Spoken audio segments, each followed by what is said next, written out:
quiero que antes de empezar, que usted me acompañe en oración. Si puede, por favor, inclinar su rostro y podemos orar. Señor Jesús, te damos gracias, Padre, porque nos permites un día más estar aquí, Señor, porque tú nos das el privilegio, Señor, de poder aprender de tu palabra, Padre, con libertad. Ahora yo te pido, Señor, que tú prepares el corazón de cada uno de nosotros, Padre, que tomes el control de cada palabra que va a salir de mi boca, Señor, y que tú tomes cada cosa que yo vaya a decir y que mis hermanos puedan guardar lo bueno y desechar lo malo. En el nombre de Jesús. Amén. Quiero que me acompañen a la Biblia en Hebreos 13:17. Yo voy a leer la versión Dios habla hoy, aunque algunos usan Reina Valera, pero a mí se me hace más fácil Dios habla hoy. Y dice: obedezcan a sus dirigentes y sométanse a ellos, porque ellos cuidan sin descanso de ustedes, sabiendo que tienen que rendir cuentas a Dios. Procuren hacerles el trabajo agradable y no penoso, pues de lo contrario no sería de ningún provecho para ustedes. Entonces, ustedes van a decir: Nancy viene a hablar de este tema porque es la hija del pastor. Pero no, este tema es un tema que usualmente no se toca en las iglesias porque muchos pastores no sienten la libertad de hacerlo. Es muy fácil hablar de otros temas, pero cuando es un tema que le afecta a usted, es más difícil de tocarlo. Pero debido a que lo olvidamos, no tomamos en cuenta o no valoramos lo que el pastor hace por nosotros. El pastorado es un don dado por Dios, no es un don que cualquiera llega y dice: bueno, yo hoy quiero ser pastor y listo, fui pastor. No, el pastorado es un don especial, es un don que antes en el Antiguo Testamento lo hacían los dirigentes, como Moisés, Abraham. Ahora es un poco diferente. Gracias al Señor, usted tiene entrada directa a Dios. O sea, usted puede hablar directamente con Dios. Pero Dios ha puesto pastores para que le ayuden a ellos. O para que nos ayuden a nosotros, sería más bien. Y nosotros nos ha puesto para ayudarle a ellos, aunque usted no lo crea. Entonces, muchos podemos ser muy sabios, muchos podemos ser muy inteligentes, estudiar un tema, explicarlo muy bien, dar clases, pero el pastorado es un don especial. El pastorado, cuando un pastor llega a ser pastor, tiene una comunión con Dios. No quiero decir que usted no la tenga, pero ellos tienen una comunión con Dios más especial, ya sea debido a las horas que pasan en oración, las horas que pasan estudiando la palabra. Pero aunque nosotros no lo creamos, a veces el pastor tiene muchas dificultades. De hecho, Jesús usaba en sus parábolas muchos ejemplos de pastor para enseñarnos una verdad bíblica. Usaba ejemplos o parábolas para mostrarnos, como cuando usted le cuenta cuentos a su hijo para que él entienda algo.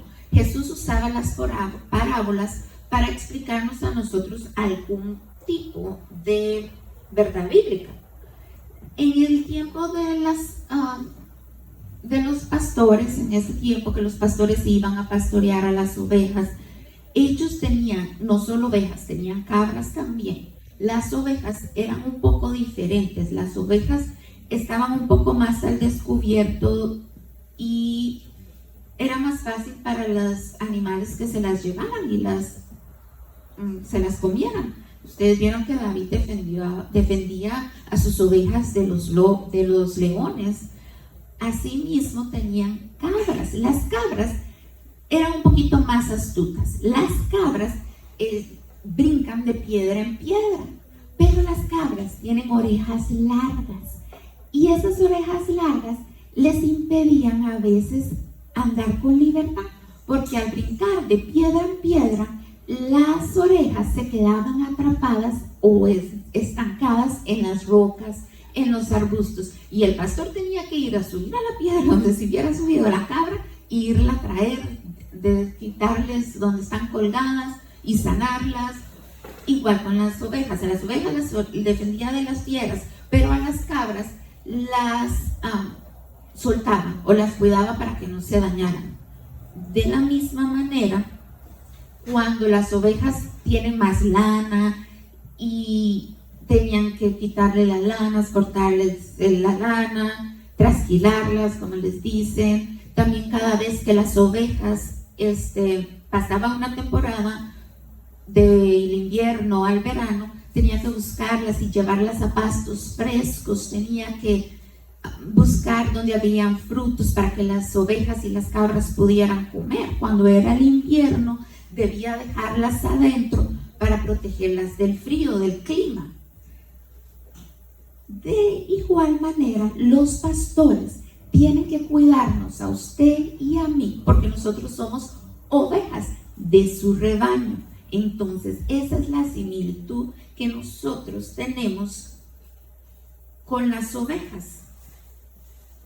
El pastor necesita darnos comida espiritual todas las semanas, a veces 2 o 3 veces a la semana, y él tiene que tener el cuidado de que usted todas las semanas tenga buena comida, que tenga comida que le nutra, que tenga comida que le sacie, que tenga pastos frescos y no lo mismo. Cuando usted come todos los días arroz con frijoles,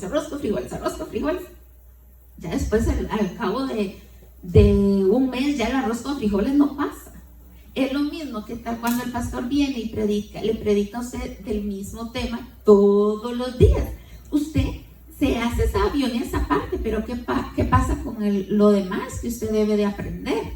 Entonces llega a haber una desnutrición en alguna área de su vida espiritual si el pastor no está dando constantemente comida fresca a su vida. Otra tarea del pastor muy importante era trasquilarlas.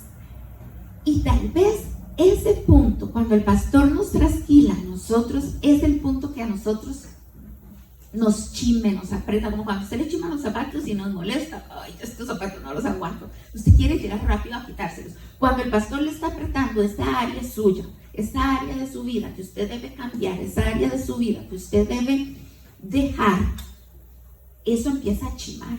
Y ahí suele ser cuando el pastor nos molesta, ¿cierto? Cuando el pastor le decimos, ay, este pastor otra vez hablando de eso, otra vez ahí viene la pastora a darme un café, ¿cierto? No, ay, o vemos que está hablando con un hermano por allá, le están dando un café.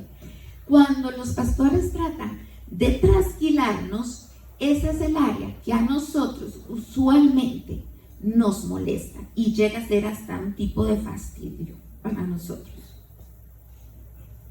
Pero ¿por qué el pastor necesita quitarle esa lana a usted? Como el pastor necesita quitarle la lana a las ovejas para que puedan tener más lana y poder crecer más y tener más lana en abundancia. El pastor necesita quitarle a usted esa parte que le sobra para que usted pueda tener una comunión con Dios, para que usted pueda tener una entrada más fácil a Dios, para que usted pueda obtener esa vida eterna y mantenerse en una vida en santidad. Por eso es que el pastor a veces nos tiene que marcar a nosotros esas áreas de la vida que nosotros necesitamos cambiar. Pero cuando usted educa a sus hijos, ¿le gusta a sus hijos? ¿No es cierto? Muchas veces usted tiene que, yo cuando castigo a Isaac, ay mami, o a veces Camila me hace de la misma manera, sus hijos le hacen lo mismo. Sus hijos, yo no sé a cuál papá no le haya pasado que su hijo se molesta cuando usted le da un consejo o le remarca una área de la vida en la que él está flaqueando o en la que él necesita cambiar. Igual, los pastores deben hacerlo por nosotros, porque como dice el versículo, ellos tienen que darle cuenta a Dios de las cosas que usted hace. Gracias. De las cosas que usted hace. O sea, yo me pongo a pensar, ok, mi papá le va a dar cuentas a Dios por mí, por mis hermanas, y tras de eso ¿tiene que darle cuenta a Dios por ustedes? O sea, yo digo, no, yo está bien, yo doy cuentas a Dios por Isaac y Camila. No sé si quisiera darle cuenta a Dios por una congregación. Pero ese es el trabajo del pastor, y el mismo versículo le dice a usted. Dice, sabiendo que tienen que rendir los pastores cuentas a Dios. Entonces, cuando el pastor hace eso, muchas veces es su obligación. No se moleste con el pastor o la pastora. Es la obligación de ellos hacerle ver al pueblo de Dios los errores que ellos tienen, que ustedes tienen, que nosotros tenemos. Ahora, usualmente es fácil ver los errores del pastor. Por lo general, los errores son los que más fácil se ven. Cuando usted se equivoca, usted está haciendo un proyecto, está haciendo algo. La gente le va a remarcar, uy, pero le quedó eso mal, pero mira, aquí le quedó despintado, pero mire, quedó torcido, pero mire, aquí me quedó más grande esta uña, ¿cierto? Pero cuando usted hace un buen trabajo, son pocas las personas que se arriman a usted y le dicen, hermano, qué bien enseñó hoy. O los mismos niños, Nancy, Ale, Miriam, hoy me gustó cómo dio la clase. ¿Verdad que no? Usualmente esos buenos detalles son los que cuestan que la gente note. Es más fácil ver una mancha negra que ver las cosas buenas. Entonces yo le pido a usted como congregación que también no solo se enfoque en la mancha negra en el papel, enfóquese en la parte blanca, porque muchas veces la parte blanca en un papel es más grande que el punto negro. Obviamente por ser negro se ve más. Pero cuando usted va al versículo, el versículo también a usted le dice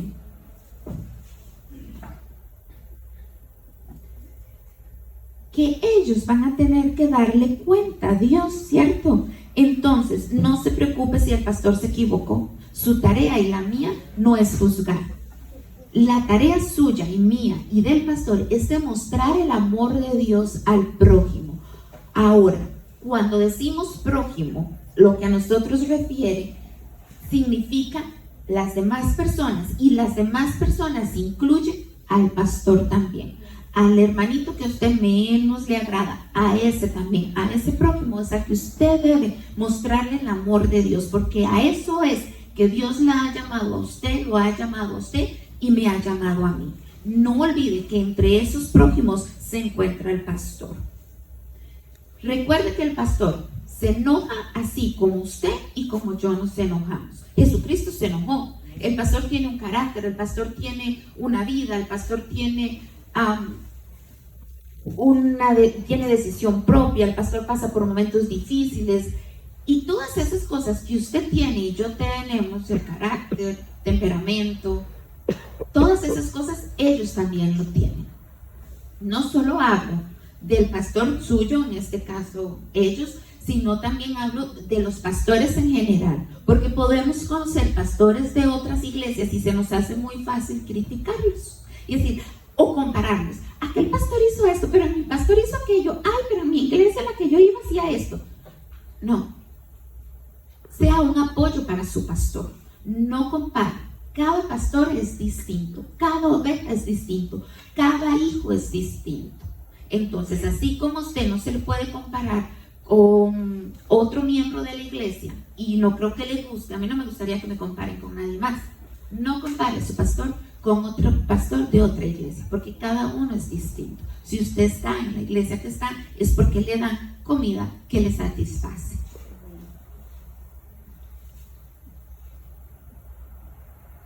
Piense esto, cuando usted va a trabajar, ay, yo le digo a Nelson, hoy no hay overtime.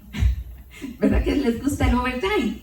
Porque le dan, eso significa en la cuenta más números, eso significa un cheque más grande, y a todos nos encanta el overtime. Pero les tengo una mala noticia a los pastores: ellos trabajan 24/7 y ese overtime no se refleja, no llega aquí en la tierra, pero hay en otro lugar donde la polilla y el orín no corrompe, y ahí sí es donde va a agarrar el overtime y ese pago extra. Entonces, recuerde que el pastor no es un pastor que llega y como usted y como yo, cuando vamos a un trabajo, yo entro a las 6 de la mañana y ya a las 2 estoy afuera. Usted llega, no sé, 9, 10 y a las 4:30, 5:30, usted ya está afuera y dice, ok, se acabó, me relajo, ya no me recuerdo más de mi trabajo. Un pastor no.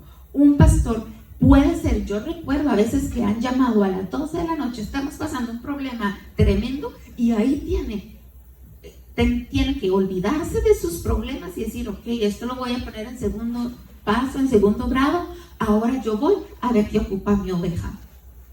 Entonces, a veces el pastor tiene que trabajar sábados y domingos.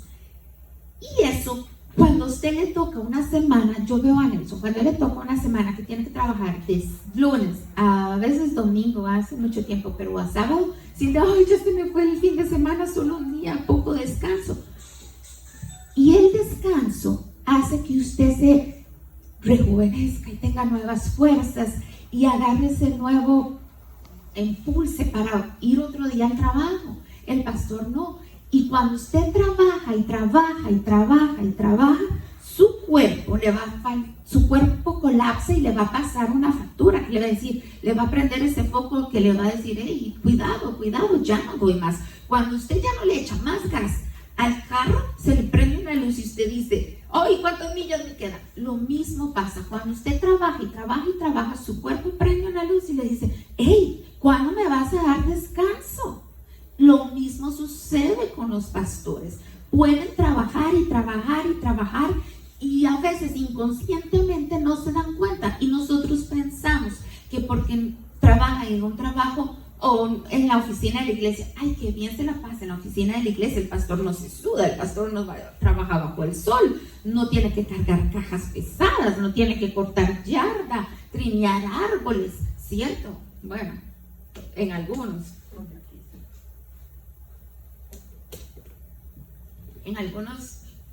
lugares el pastor no tiene que hacer eso, pero en otros sí, en otras iglesias sí. Entonces,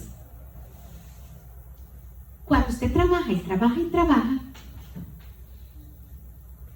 va a llegar un momento en que usted va a pasar por momentos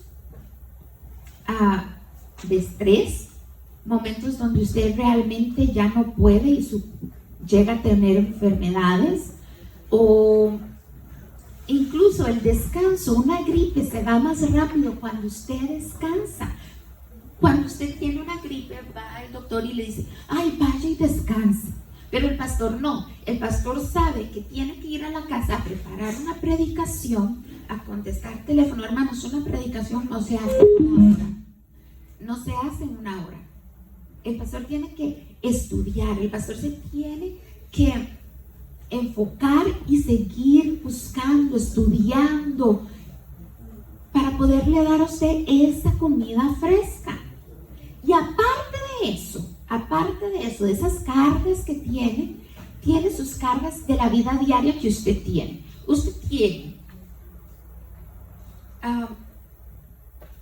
problemas familiares, problemas económicos, no sé, yo estoy diciendo algunos, pero tal vez alguno de estos le toque a usted.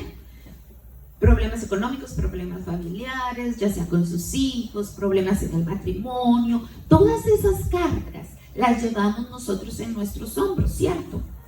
Con su familia ya en el país suyo, todas esas cargas. Pero el pastor lleva esas mismas y súmele a esas mismas otro tipo de cargas que usted no lleva. Por ejemplo, problemas en la congregación, problemas entre hermanos, entre ovejitas que no saben cómo solucionarlas, problemas en la iglesia, administrativas, financieras. Aparte tiene que tal vez ir a hacer la yarda, ir a recoger la basura, resolver problemas de iglesia que usted y yo a veces no nos damos ni cuenta. Y nosotros venimos al culto hoy, el miércoles nos vamos de 7 a 9, nos vamos a las 9 y se nos olvidó. A veces el hermano que le ayuda a cerrar las puertas al pastor, pero si el hermano no lo hace, el pastor tiene que ir. A veces hay algunos hermanos que le ayudan un montón, pero otras veces el pastor tiene que revisar. Es como el manager, ok, déjeme ver si todo esto se hizo. Y si no se hizo, lo tiene que hacer.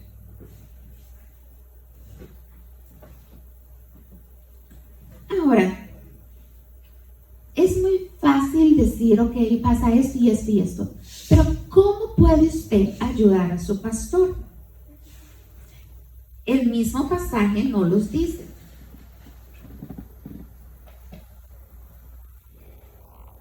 Dice, procuren hacerles el trabajo agradable y no penoso, pues lo contrario no sería de ningún provecho para ustedes. Entonces, ¿cómo podemos hacer nosotros que el trabajo de un pastor sea más agradable y no penoso? Éxodo, vamos a ir a Éxodo 18:14. Este es un buen ejemplo de Moisés cuando su suegro, ¿qué dije? 18:14. Este es un ejemplo de Moisés cuando su suegro llegó. Moisés había mandado a sus esposas para atrás y llega el suegro y le dice, espérese, déjeme ver qué está haciendo Moisés. Y dice, y viendo el suegro de Moisés todo lo que él hacía con el pueblo, dijo, ¿qué es esto que haces tú con el pueblo? ¿Por qué te sientas tú solo y todo el pueblo está delante de ti desde la mañana hasta la tarde? O sea, Moisés echaba toda la responsabilidad y trabajaba y trabajaba y trabajaba. Y llegó el suegro y le dijo, espérese Moisés, aquí como que las cosas no se están administrando muy bien. Vamos a ver cómo podemos poner esto en orden. Ahora yo quiero que usted se pregunte, ¿cómo está usted ayudando a la iglesia y por ende al pastor? ¿Cómo le ayuda usted a que esa carga que ellos llevan sea más ligera, no tan pesada, que su trabajo sea más agradable, no tan penoso? ¿Cómo que? Piénselo usted, no me lo tiene que decir, pero contésteselo por favor usted mismo. Cuando a mí me encanta en Costa Rica, yo no sé en su país, pero en Costa Rica me encanta ver Navidad, que llegue la Navidad porque están los toros a la tica. No sé si alguno ha visto esos redondeles de toros donde sueltan un toro y se mete un montón de gente y el toro los tiene que agarrar y usted se sienta en el tele viendo a ver cuándo el toro, es lo que esperamos, cuando el toro agarra a uno y lo tira para arriba y le mete el cacho. Eso es lo que la gente espera. Eso es lo que, y eso es lo emocionante. Si eso no pasa, los toros estuvieron malos, ¿cierto? Pero vea usted, ¿dónde hay más gente? ¿En la gradería o en la plaza metida con el toro? Es una pregunta. ¿Dónde hay más gente? En la gradería, ¿cierto? ¿Por qué cree que la gente se queda en la gradería? Porque ven los toros desde la gradería, es más seguro, no me va a pasar nada, es más divertido. O algunos nos quedamos, bueno, yo ahora me quedo en el tele, pero algunos nos quedamos desde la pantalla viéndolo en lugar de ir a la gradería, porque todavía la gradería tienen que pagar. Pero es más bueno verlo en la gradería que meterse en la plaza. Entonces, cuando están los toros hay tres tipos de personas. Las personas que se quedan sentados en la gradería, que es más fácil. La persona que se mete al redondel o ahí a la placita, sí se mete, pero se queda bien cerquita de la barda para en cuanto ve al toro venir, brinca la barda y está tranquilo, aunque los toros a veces se brincan la barda también. Pero está usted un poquito más safe en esa parte, ¿verdad? La parte de la barda, el murito. Y están los otros, los que son bien, pero bien valientes y se meten en el toro y le hacen con el, ¿cómo se llama? Con la capa, el que le hace con la capa el toro así. Esos son los valientes de verdad, ¿cierto? A eso sí, el toro los agarra, lo ven venir con la fuerza y los revuelca. Ahora yo le pregunto a usted, en el ámbito de la iglesia, ¿dónde está, qué tipo de persona es usted? El que se queda en la gradería, el que ve los problemas de la iglesia, el que se queda en la banca, los que ven los problemas de la iglesia así, de lejitos, y no me involucro mucho y me lavo las manos como Pilatos, si algo pasó no fue mi culpa. O el que se mete en la gradería, se queda cerquito, ok, ayudo si no tengo que dar nada a cambio, ayudo si me queda tiempo, ayudo si no me va a haber perjudicado mi trabajo, mi día libre. O el que dice, ok, pastor, el toro nos va a revolcar juntos, pero aquí estoy yo para levantarle las manos a usted cuando el toro nos revuelque. Es difícil saber. Piense usted qué tipo de persona es. El que lo revuelca con el pastor o el que se queda en la gradería. O el que da de a poquito, de vez en cuando. ¿Cuál de esas personas es usted? A veces estar a la par del pastor y que lo revuelque el toro no es muy agradable. Usted podría decir, sí, pero es que yo le he querido ayudar al pastor, yo me he ofrecido y él no me toma en cuenta. O yo la otra vez le ayudé y el pastor hizo esto y esto y esto y esto y esto y ya no le voy a ayudar. Me revolcó el toro con él y de nada me sirvió, ni me dio, ni lo sintió, ni me agradeció. Ahora, en el mismo Éxodo 18, vamos a ir al versículo 21. Oiga el consejo que le da el suegro a Moisés. Además, escoge tú de entre todo el pueblo varones de virtud, temerosos de Dios, varones de verdad, que aborrezcan la avaricia, y ponlos sobre el pueblo por jefes de millares. Y sigue. Entonces, ¿cómo son las personas que el pastor debe escoger? ¿Es usted hombres capaces o decía hombres de virtud? Pregúntese usted, ¿soy yo una mujer, un hombre de virtud? ¿Soy yo una mujer temerosa a Dios? ¿Que soy yo sincero? ¿Que no busco ganancia propia o beneficiarme? Porque ahí dice que no sean, que aborrezcan la avaricia. Entonces, ¿qué tipo de paso? Oh, ya sé, estoy leyendo Dios habla, Reina Valera. Ok, voy a volvérseles a leer. Por lo que a ti te toca, escoge entre el pueblo hombres capaces, que tengan temor de Dios, que sean sinceros, hombres que no busquen ganancias malavidas, y a uno darles autoridad sobre grupos de 1000 personas, a otros sobre grupos de 100, y a otros sobre grupos de 50, y a otros sobre grupos de 10, dependiendo las características suyas. Entonces, pregúntese, ¿soy yo una mujer capaz? ¿Qué quiere decir una mujer capaz? Usted es capaz cuando usted puede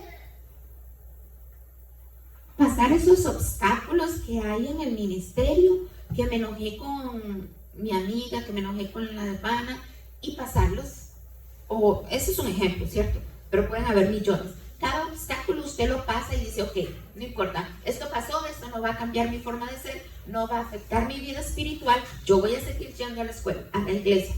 O es usted el que está pensando, ay no, ya me peleé con aquella, ya discutí con el pastor, mejor ya no. Entonces tiene que ser usted capaz de superar todo eso. ¿Tiene usted temor de Dios? ¿Cómo sabe usted si es temeroso de Dios? ¿Cómo está su vida espiritual? ¿Qué dice la gente de usted? ¿Cómo es su diario vivir? ¿Deja su forma de ser cosas que pensar? Okay. Usted se responderá. Sinceros. ¿Cómo sinceros? Sinceros, esas personas que sean amables, que puedan llegar a acercarse al pastor y decirle, pastor, me pasa esto, siento esto, creo que hay una cosa que podemos mejorar, pero de forma agradable, porque a la fuerza ni los zapatos entran. Entonces usted puede decir, ay, yo le dije al pastor, pero si usted llega al pastor y le dice, es que usted, y le lanza todo con poca sabiduría, no pasó la prueba. Es usted, dice que no busque ganancias malavidas. Es usted una persona que se acerca al pastor para obtener beneficios o a la iglesia solo porque obtiene un beneficio, para adquirir algo debido a que está usted cerca del pastor. Me arrimo aquí porque donde calienta, es donde calienta más el sol, o aquí me da sombra el árbol. Este es el que busca la sombra del árbol, el que busca el calor, o es una persona que sinceramente está sin esperar, sí, ok, hoy me tocó quedarme en el sol. Hágase usted un examen propio y pregúntese. Usted encárguese de cumplir esas características que nos dice Éxodo 18:21, y no se preocupe por el resto.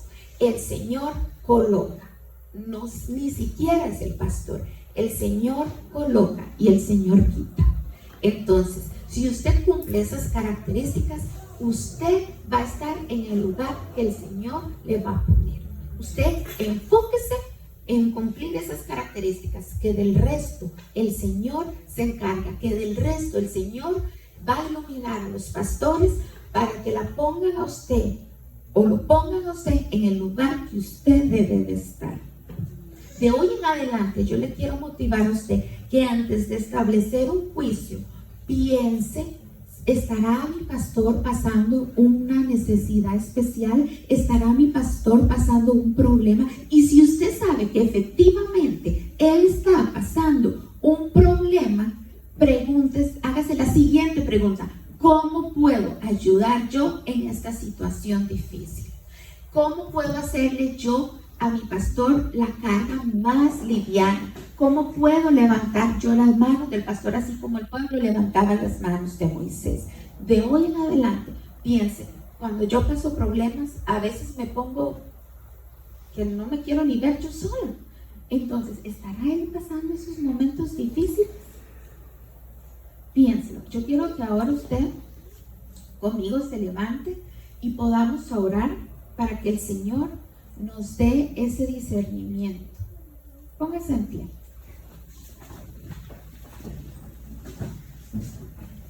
Amado Señor, hoy venimos delante de tu presencia, Padre, para que tú nos guíes, Señor, para que tú nos des esa sabiduría del cielo, Señor, para nosotros poder ser esas ayudas que necesita cada uno de esos siervos tuyos que has puesto en la tierra, Señor, para guiarnos a tu presencia, para ayudarnos a ver esos errores que tenemos, Señor, para que nosotros podamos vivir una vida en santidad.